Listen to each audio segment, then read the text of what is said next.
Assalamualaikum warahmatullahi wabarakatuh. Salam berkah untuk kita semua. Bersama saya Kang Mas Rohan di channel Guru Pelarisan. Nah, ada beberapa hal yang perlu kita amati bagi Anda yang pengusaha. Ternyata selain saran-saran untuk yang dilakukan, ada juga yang jangan dilakukan atau sebuah pantangan. Ya, orang menikah ada pantangannya, orang berkenalan ada pantangannya. Dalam berbisnis usaha juga ada beberapa pantangan yang jangan dilakukan. Nah, apa saja sih pantangan di saat membuka tempat usaha baru? Nah, Anda simak video saya. Usaha kita untuk mengais rezeki, untuk maisha, ya tentunya berharap menghasilkan uang yang banyak, menghasilkan pundi-pundi rezeki yang banyak dan barokah. Tapi kalau membuka usaha dan melakukan suatu pantangan yang itu seharusnya tidak dilakukan, akan beresiko. Resikonya apa? Bisa jadi gagal, bisa jadi tidak berkah. Yang pertama adalah kalau Anda memang sudah menikah, berumah tangga, ngobrol dulu sama keluarga, minta doa restu sama keluarga, sehingga bisnis dan usahanya itu diridhoi oleh pasangan. Kalau memang ada usaha yang pasangan ini tidak setuju, maka jangan nekat dilakukan. Ini pantangannya. Kenapa? Karena doa seorang istri, doa seorang suami ini juga sangat menentukan. Jadi usahalah dengan ridho pasangan Anda bagi Anda yang sudah menikah. Kalau Anda seorang istri, izin sama suami. Kalau Anda seorang suami, ceritakan kepada istri, walaupun tidak izin ya, tapi ceritakan, saya mau usaha seperti ini, mohon doanya gimana menurut kamu, mama atau sayang dan sebagainya. Karena apa? Akan ada kekuatan doa dari seorang pasangan. Itu pantangannya, jangan memaksakan jika itu tidak diridhoi oleh pasangan Anda atau suami atau istri Anda. Yang kedua, minta izin kepada orang tua. Pantangannya, jangan melanggar apa yang dilarang orang tua. Kalau Anda buat usaha baru, izin sama orang tua dan orang tua nggak setuju, wah jangan nak, itu nggak bagus, bahaya, stop, jangan dipaksa. Karena apa? Wasiat orang tua adalah penting. Kalau Anda melanggar wasiat orang tua, Anda melanggar pantangan.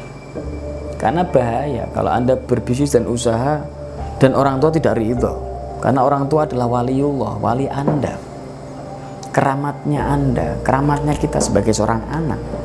Sehingga usaha itu yang diridhoi orang tua, yang dipangestoni, didoakan oleh wali kita, yaitu orang tua. Makanya disebut wali kan, wali murid, wali nikah. Karena memang wali, kekasihnya Allah, yaitu orang tua kita. Sehingga jangan melanggar yang dilarang oleh orang tua. Itu pantangan berat itu.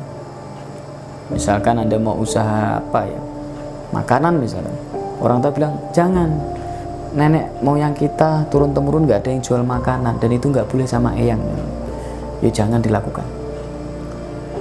Misalkan disarankan jual barang mati, aksesoris, itu boleh misalkan, ya ikuti. Karena kalau Anda melanggar mungkin keyakinan orang tua, keyakinan keluarga, keyakinan nenek moyang, nah itu bisa jadi malapetaka. Walaupun memang Allah yang ngasih rezeki ya, akan tetapi pantangan ini pamalik lah. Apa? Melanggar orang tua atau tidak taat kepada orang tua. Ini paling penting. Jadi mintalah doa dan pangestu orang tua. Jika dilarang, stop. Ya, jangan dilanggar, jangan nekat. Itu pantangan besar. Mending ganti usaha lain atau minta saran orang tua yang lain. Yang ketiga, minta pangestu guru. Anda harus punya guru untuk membimbing, minta doa dan pangestunya, minta bimbingannya. Kalau guru itu melarang, oh jangan itu mas, jangan itu bu, jangan itu mbak, jangan nekat. Pantangan apabila Anda melanggar perintah guru, ini juga kualat. Karena guru juga seorang wali, karena guru juga orang tua kita. Guru adalah walinya kita. Jadi minta pangestu guru, minta izin kepada seorang guru, ya membimbing kita.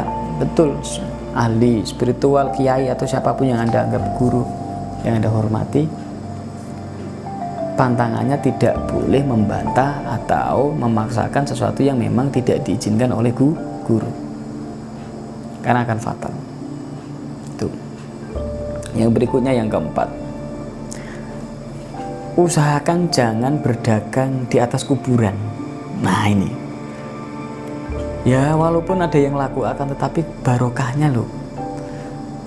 Banyak sekarang di kota-kota besar ya, ada makom kuburan itu dirombak, dibangun toko ruko, padahal tadinya situ kuburan, dibangun di atas kuburan. Masya Allah, ini pantangan ini, jangan ya, jangan sampai bangun tempat usaha atau rumah di atas kuburan. Kalau di samping kuburan tidak apa-apa, mungkin sampingnya nggak apa-apa, tapi kalau ini bekas kuburan, walaupun sudah dipindahkan mayat-mayatnya atau mungkin belum dipindahkan, mungkin kuburan Cina atau kuburan siapa, usahakan jangan jualan di situlah, walaupun tempatnya strategis. Allah hormati orang yang sudah dimakamkan di situ. Ini pantangan. Sulit jadi orang kaya. Kalaupun Anda kaya nggak berkah, biasanya ada aja macam-macam kejadian. Karena apa? Itu rumah orang meninggal dunia, ruhnya, jasadnya di situ. Jadi ini pantangan, tidak boleh membangun tempat usaha di atas kuburan atau di tanah kuburan.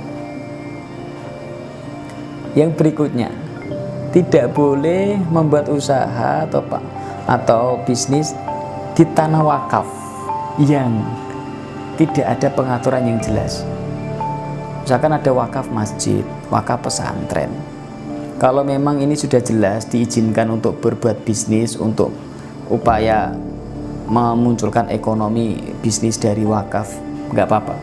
Tapi kalau ini wakafnya wakaf untuk ibadah, untuk sujud, untuk sholat, kok dibangun ruko di tempat dagang, tidak boleh itu, bahaya.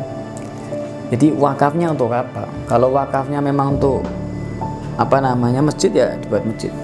Kalau wakafnya untuk pesantren, tapi pesantrennya memang diizinkan untuk ada bisnis, tidak apa-apa. Tapi kalau pesantrennya misalkan khusus untuk Quran kitab, tidak ada pesantren untuk ngajari usaha bisnis, ya jangan dibuat dagang. Jadi wakafnya untuk apa, ya ditasarufkan sesuai dengan wakafnya. Jangan terus wakaf untuk ibadah malah dibuat untuk toko, tempat usaha. Itu pamali, kualat nanti. Tidak boleh. Sehingga kalau Anda mau buat usaha baru, hindari itu. Ya, hati-hati. Jadi sewa tanah tempat itu statusnya jelas gitu loh. Itu milik siapa, punya siapa. Jangan sampai ini tanah wakaf untuk masjid atau gereja atau ibadah tapi dibuat toko. Kecuali memang ada kesepakatan diizinkan. Ya, dan itu menguntungkan pengelola atau yayasan atau mungkin masjidnya, tidak apa-apa. Tapi kalau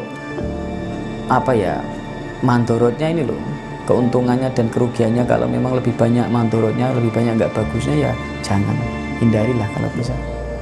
Ya, dan yang terakhir, jangan mengolok-ngolok bisnis orang lain. Jangan menjelek-jelekan bisnis orang lain. Anda fokus saja kepada bisnis yang baru Anda geluti, niatkan karena Allah. Jangan menjelek-jelekan milik orang lain. Jangan banyak mengumpat milik orang lain, dan jangan banyak mengoreksi milik orang lain.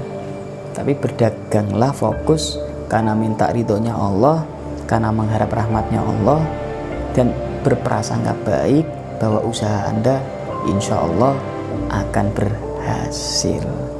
Jadi tidak boleh mencari kesalahan orang lain. Dari saya, Kang Mas Rohan. Assalamualaikum warahmatullahi wabarakatuh.